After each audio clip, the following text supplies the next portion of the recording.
नमस्कार दोस्तों, स्वागत है आपका हमारे चैनल अंक टीचिंग क्लासेस में। आज हम सामान्य हिंदी का न्यू चैप्टर लेकर आए हैं, न्यू टॉपिक लेकर आए हैं। आइए देखते हैं। पिछले सेशन में हमने पढ़ा था स्वर क्या होता है, स्वर के बारे में पूरा पढ़ा था।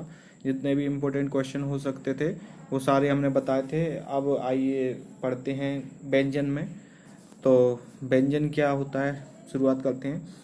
जो वर्ण स्वरों की सहायता से बोले जाते हैं व्यंजन कहलाते हैं। हमने पढ़ा था कि जो स्वर होते हैं वो स्वतंत्र ध्वनि होते हैं, जबकि जो ध्वनि स्वर की सहायता से बोली जाती है वो क्या कहलाती है, व्यंजन। यानी कि व्यंजन अपने आप में स्वतंत्र नहीं होते, कहीं ना कोई व्यंजन स्वर की सहायता से ही बोला जाता है। इसलिए जो वर्ण स्वरों की सहायता से बोले जाते हैं वो क्या कहलाते हैं, व्यंजन कहलाते हैं। तो आइए, व्यंजन कितने प्रकार होते हैं? 6 व्यंजन क्या है, 6 प्रकार के होते हैं। सबसे पहले होता है स्पर्श या संघर्षी व्यंजन। स्पर्श स्पर्शी व्यंजन या स्पर्श व्यंजन। इसमें का से लेके माँ तक व्यंजन आपको पता है। टोटल स्पर्शी व्यंजनों की संख्या कितनी होती है? 25 होती है। जैसे का से शुरुआत करते हैं, का खा गा घा ना, चा चा जा कचट तप। का खा गा घा ना, चा चा जा जा टाटा टाटा ना, ताता दादा ना और पापा बाबा माँ। इस प्रकार हमारे टोटल 25 स्पर्शी व्यंजन होते हैं। स्पर्शी, एक क्वेश्चन पूछा जाता है स्पर्शी व्यंजनों की संख्या कितनी होती है? 25 होती है। उच्छिप्त या द्विगुण व्यंजन। उच्छिप्त व्यंजन कौन से होते हैं? डा डलिया वाला और ढा ढक्कन वाला। यानी कि डा और ढा, इसके नीचे बिंदी रहती है, तो इन दोनों को क्या बोलते हैं? उच्छिप्त या द्विगुण व्यंजन बोला जाता है। ये डायरेक्ट क्वेश्चन पूछा जाता है कि उच्छिप्त व्यंजन कौन से हैं? डा और ढा ढक्कन वाला, इनको उच्छिप्त व्यंजन इनको बोला जाता है। ठीक है, नेक्स्ट हम देखेंगे अनुनासिक या नासिक व्यंजन क्या किनको बोलते हैं। अनुनासिक व्यंजन वो व्यंजन होते हैं जिनके उच्चारण से एक कंपन सा उत्पन्न होता है, यानी अंग नाक से ध्वनि निकले। अनुनासिक मतलब जिनको बोलते समय जो हमारी ध्वनि है वो नाक से निकले, यानी नाक से जो वायु का प्रवाह हो, तो उसको अनुनासिक या नासिक व्यंजन बोलते हैं। जैसे अंग, हर पंचवा अक्षर होता है जो भी, वो अनुनासिक होता है। जैसे का खा गा घा अंगा, तो अंगा जो है वो अनुनासिक है। चाचा चाचा यहाँ, टाटा टाटा ना, ताता दादा ना, पापा बाबा माँ, तो ये सारे जो वर्ण हैं वो अनुनासिक व्यंजन कहलाते हैं। ठीक है, इसके बाद जो नेक्स्ट है, प्रत्येक वर्ग का 5वां वर्ण होता है। यानी कि वो जो मैंने बताया कि जैसे प्रत्येक वर्ग है, जैसे का वर्ग है, का वर्ग है, चा वर्ग है, टा वर्ग है, ता वर्ग है और पा वर्ग है, कचट तप। तो ठीक है, तो इनको बोलते हैं अनुनासिक व्यंजन। इसके बाद चौथा है हमारा अंतस्थ व्यंजन। अंतस्थ व्यंजन किनको बोलते हैं? या रा ला और वा को। या रा ला वा को क्या बोलते हैं? अंतस्थ व्यंजन। क्वेश्चन पूछा जाता है अंतस्थ व्यंजन की संख्या कितनी होती है? 4 होती है। और किनको बोला जाता है? या रा ला वा को अंतस्थ व्यंजन बोला जाता है। इसके बाद जो नेक्स्ट जो 5वां है, ऊष्म व्यंजन या संघर्षी व्यंजन। ऊष्म व्यंजन या संघर्षी व्यंजन किनको बोलते हैं? सा हा। सा सीटी वाला सा, षटकोण वाला सा, सरौते वाला सा और हा, इनको ऊष्म या संघर्षी व्यंजन बोलते हैं। इनकी संख्या कितनी होती है? 4 होती है। इसके बाद नेक्स्ट है ऊष्म व्यंजन, ऊष्म या संघर्षी व्यंजन हो गया। इसके बाद होगा संयुक्त व्यंजन। संयुक्त व्यंजन वो व्यंजन होते हैं जो 2 व्यंजनों से मिलकर बनते हैं, जैसे छ, त्र, ज्ञ और स्रा। आगे पढ़ेंगे एक कौन किस किस से मिलकर बनते हैं।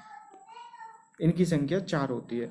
वर्ग तालिका में देखेंगे तो व्यंजनों की संख्या जो प्रथम 5 वर्ग दिख रहे हैं, का वर्ग, चा वर्ग, टा वर्ग और ता वर्ग और पा वर्ग, ये होते हैं स्पर्शी व्यंजन होते हैं। इनकी संख्या टोटल 25 होती है। तो आइए सीखेंगे कि सबसे पहले इनको याद करने की शॉर्ट ट्रिक क्या है। तो सबसे पहले तो याद होना चाहिए का वर्ग में क्या क्या आता है। का वर्ग में का खा गा घा और अंगा, ये का से कंठ व्यंजन होते हैं। यानी मतलब जो का वर्ग के सारे होते हैं वो कंठ व्यंजन होते हैं। आप सीधा एक क्रम याद कर सकते हैं। कचट तप, का कचट तप, देखिए का चट तप। इसी क्रम में याद कीजिए कंठ, तालु, मूर्धा, दंत, ओष्ठ।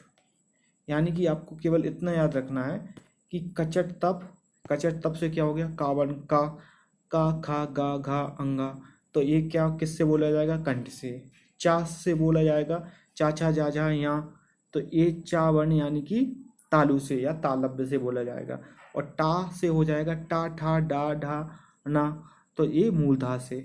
और ता वर्ग हो गया ता था दा धा ना, ये दंत से बोला जाएगा। और पा वर्ग पा फा वा भा मा, ये ओष्ठ से बोला जाएगा। तो इसी क्रम में आप क चट तप याद कर सकते हैं। इसी क्रम में आप याद कर लीजिए कंठ, तालु, मूर्धा, दंत और ओष्ठ। यानी का वाला वर्ण, का वर्ग का वर्ण कंठ से बोला जाएगा, चा वर्ग वाला वर्ण तालु से बोला जाएगा, और टा वाला वर्ण मूर्धा से, और ता वाला वर्ण दंत से, और पा वाला वर्ण ओष्ठ से बोला जाएगा। नेक्स्ट है अल्प प्राण।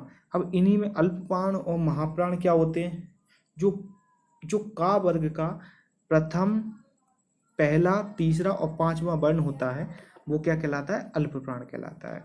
और दूसरा और चौथा वर्ण होता है वो महाप्राण कहलाता है। ठीक है, जैसे का वर्ग है, का वर्ग में अल्प प्राण कौन कौन से होंगे, फर्स्ट, पहला, तीसरा और ये पांचवा, तो ये अल्प प्राण कहलाएगा। और दूसरा खा और गा के बाद का खा गा घा घा, तो ये क्या कहलाएगा, आपका महाप्राण कहलाएगा।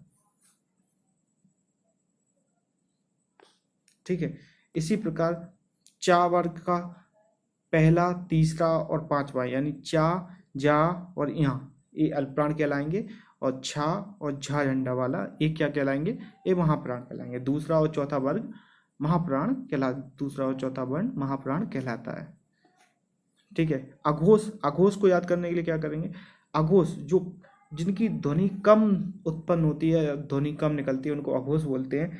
जैसे कि जिन्हें बोलते या उच्चारण करते समय ध्वनि का प्रवाह कम गति से होता है, उनको बोलते हैं अघोष बोलते हैं। जैसे का खा, फिर गा घा अंगा, तो मतलब पहला और दूसरा में बहुत कम ध्वनि का प्रभाव हो रहा है, तो पहला हर वर्ग का पहला और दूसरा वर्ण अघोष ध्वनि कहलाएंगे, और तीसरा, चौथा, पांचवा वर्ण वो क्या कहलाएगी, घोष या सघोष ध्वनि कहलाएगी।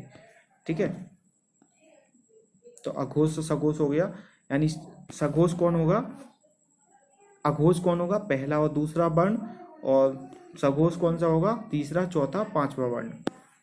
अंतस्थ व्यंजनों की संख्या क्या होती है, अंतस्थ व्यंजन कौन कौन से होते हैं, या, रा, ला, वा, ये अल्प प्राण और अघोष होती है। क्योंकि अल्प प्राण यानी कि इनको बोलने में कम ध्वनि उत्पन्न होती है, और सघोष बोलते हैं क्योंकि इनको बोलने में ध्वनि का प्रभाव कम होता है, अल्प प्राण होता है। ठीक है, और अर्धस्वर किसको बोलते हैं, या वा को इनको अर्धस्वर भी बोलते हैं।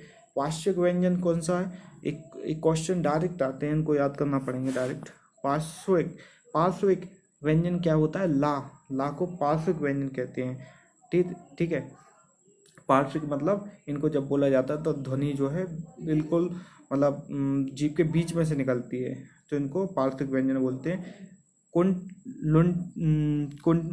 लुंठित व्यंजन यानी कि जब अपन रा को बोलते हैं ना, तो अपनी जो जीभ है ना वो मुड़ जाती है, रा, तो रा बोलने पर जीभ जो उसका मुड़ जाती है, इसलिए उसको क्या बोलते हैं, लुंठित व्यंजन बोलते हैं। ऊष्म या संघर्षी व्यंजन, ऊष्म या संघर्षी यानी कि जब सा और हा को बोला जाता है, तो ये मतलब हवा जो है जो मुख में एक संघर्ष करते हुए मतलब घर्षण करते हुए निकलती है, तो इनको ऊष्म या संघर्षी व्यंजन बोलते हैं। जैसे सा हा यानी सीटी बजाते हुए निकलती है, सा सीटी वाला, षटकोण वाला, सरौते वाला, और हा, इनको ऊष्म या संघर्षी व्यंजन बोलते हैं।